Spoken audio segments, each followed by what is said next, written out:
Magandang hapon sa lahat. At ito po yung maulan na hapon sa Kuwait. Ayan.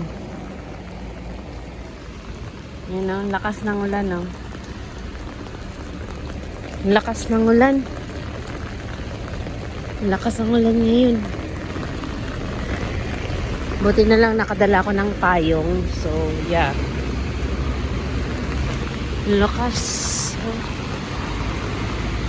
Ewan ko kung di ba ako mababasa mamaya nito. Oh! Yan na.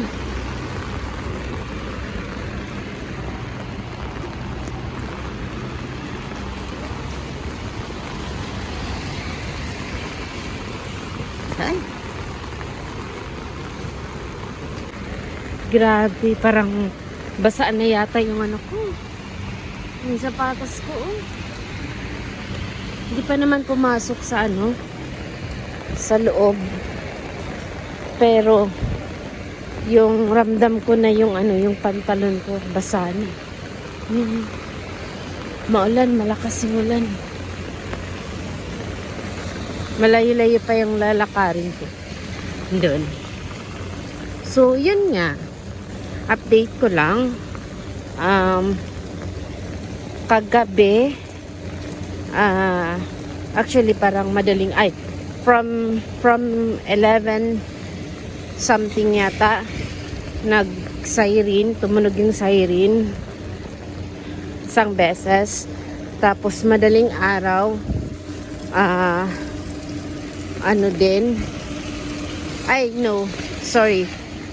from 11 parang feeling ko tumunog siya ng sunod-sunod 11, parang 5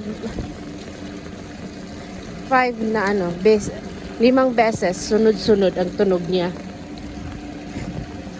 Tapos madaling araw parang something na lang,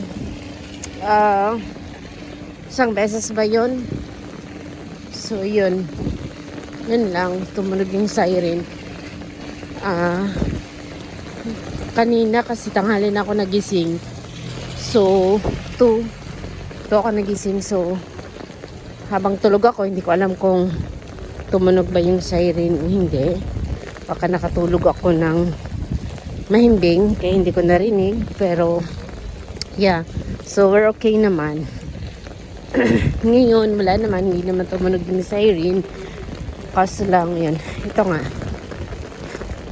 sige lang, basta yan mo na lang yung ulan. Importante walang hindi siren yung tumunog. Walang bomba yung sumabog. Ayun. Grabe ang ulan. Tapos yung tubig, huy, yung ano ko, wala na, mababasa na to.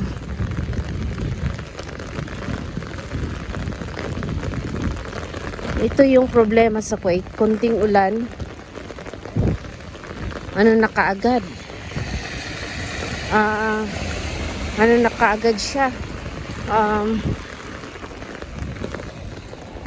Kaagad siya ba? Bumabaha kaagad. Yung mga drainage siguro yung problema. Yun. Siyempre, bilang tao, nakakaramdam din naman tayo ng takot, diba? But then, of course, we trust God. Tiwala lang talaga tayo sa kanila, kay God, I mean, na yun. Tiwala lang tayo kay God na tayo niya tawag doon, ilayo sa kapahamakan. And kasi wala naman talaga tayong ibang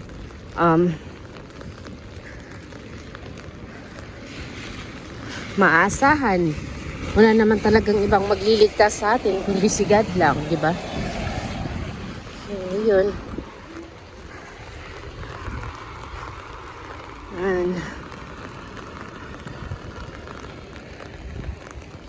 Ewan ko kung bakit nandito yung mga ano. Ah, okay. Kasi bawal pala sila sa dagat ngayon. So, kaya nandito yung mga ano. Ayan, may nabasa ako kanina kay Ayman Mat pala na may sumabog na konti doon sa ano sa Kuwait Airport. Ayan, parang tinira ng Iran. Tina-target nila yung airport ng drone. Pero konti lang naman ang damage. So yun yung kagabi. And overall, we're okay. Ayan. Life must go on.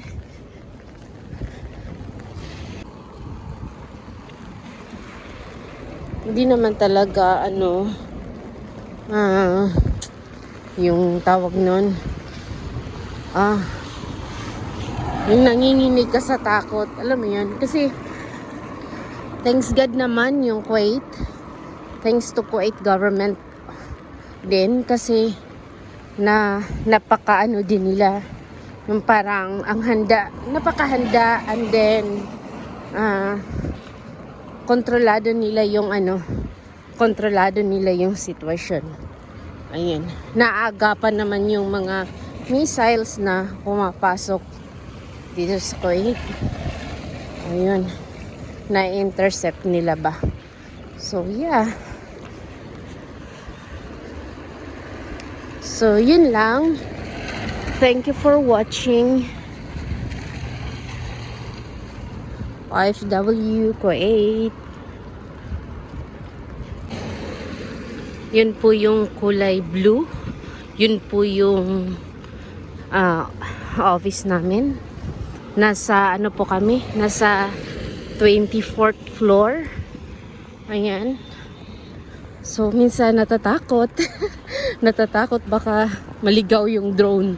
Alam mo yun? Huwag naman. I know hindi naman yun mangyari kasi, di ba, nandiyan naman si God. Poprotektahan tayo. Ayan. So yeah. Yun yung namin, no? Yan. Pakataas.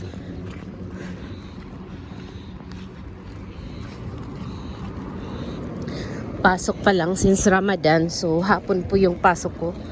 4 po yung pasok ko. Ayan. Ayan yung ko. Workplace ko.